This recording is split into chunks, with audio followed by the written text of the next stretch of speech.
Have you ever gotten hiccups at the worst possible moment? Like right in the middle of a quiet library or a big presentation.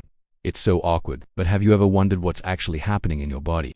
Well, it all starts with your diaphragm, that big muscle under your lungs that helps you breathe. Sometimes, it gets irritated. Maybe you ate too fast, drank a fizzy drink, or just got a little too excited. When your diaphragm gets annoyed, it spasms, pulling down suddenly. This forces you to suck in air super fast. But wait, your vocal cords aren't ready for this surprise. They slam shut to stop the air, and that's what makes the classic hic sound. So, a hiccup is basically a surprise party that your diaphragm throws and your vocal cords were not invited to. Isn't the human body fascinating?